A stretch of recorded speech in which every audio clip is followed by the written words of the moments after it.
a letter from Jamie Raskin, the congressman who is the lead impeachment manager, addressed to the president. What it says is, I write to invite you to provide testimony under oath either before or during the Senate impeachment trial concerning your conduct on January 6th. We propose that you provide your testimony, of course, including cross-examination, as early as Monday, February 8th, and not later than Thursday, February 11th. You're indicting, essentially, in an impeachment, a president, or ex-president in this case, for high crimes and misdemeanors, which are criminal offenses, and then you're telling him to come and testify, which he has a right absolutely not to do. If I were the president, I wouldn't show up, and I wouldn't even have my counsel show up because it's an unconstitutional proceeding. The brief that Jamie Raskin wrote said the First Amendment is not at all underlined relevant in an impeachment proceeding. In other words, you can use one part of the Constitution, impeachment, without being bound by the other part of the Constitution that says Congress shall make no law abridging the freedom of speech. I have to tell you, it's a C- brief with grade inflation. A C-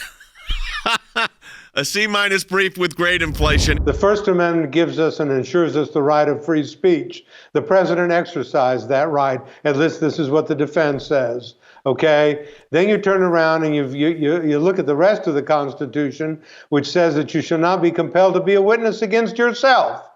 And what Raskin is doing, and as I said, I'm astounded because he says he was a former law professor, is you're taking the Constitution and you're ripping it apart into shreds and picking and choosing the pieces that you want to use.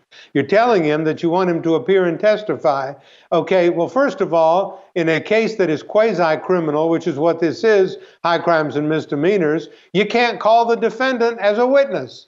That's impermissible. They put in there, if you decline this invitation, we reserve any and all rights, including the rights to establish a trial, that your refusal to testify supports a strong adverse inference regarding your actions. You already said that would be inappropriate here, which it clearly would be. This is a complete stunt. And then to try and pull some negative inference and try to use civil law, which is when you take the Fifth Amendment in a civil case where you can do that. But here, this is a unconstitutional impeachment where the president hasn't had to assert anything yet. Right. So him just ignoring a lawyer's request doesn't infer a bit of anything. House prosecutors have asked Donald Trump to testify, and he has refused their invitation, despite threats of a subpoena. Those same prosecutors may ask the Senate to draw a negative inference if he refuses to show up. You know what happens in real court? It's exactly the opposite.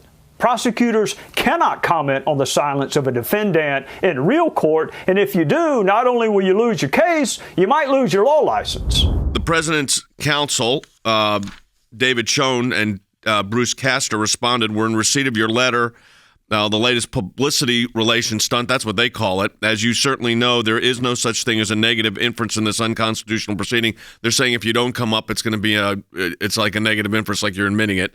Your letter confirms what is known to everyone. You cannot prove your allegations against the 45th president of the United States, who is now a private citizen. You cannot draw an adverse inference in a criminal or quasi-criminal case from the failure or the refusal of the accused to testify. And you can't call him as a witness. You can't even suggest that he didn't testify. You'd get a mistrial. You'd get an admonition from the court. You ought to get disbarred. And yet they're doing that in this case. Why? Because this isn't a real trial. This is a political show trial of the Stalinist type. In a criminal trial, you can't be forced to testify, and taking the Fifth is not an inference of guilt because of our U.S. Constitution. But in a civil trial, taking the Fifth is only an inference then in a civil matter.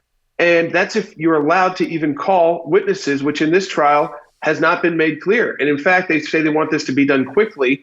They want this to be done in a week. They're not going to be calling witnesses, so there's going to be no opportunity to assert a Fifth. I think that this is the beginning of what is going to be a charade next week. I don't like using the word charade in a legal brief, but in a radio broadcast, this is a political trial, folks. Understand what we're dealing with. It's politics. They make the law up as they go along.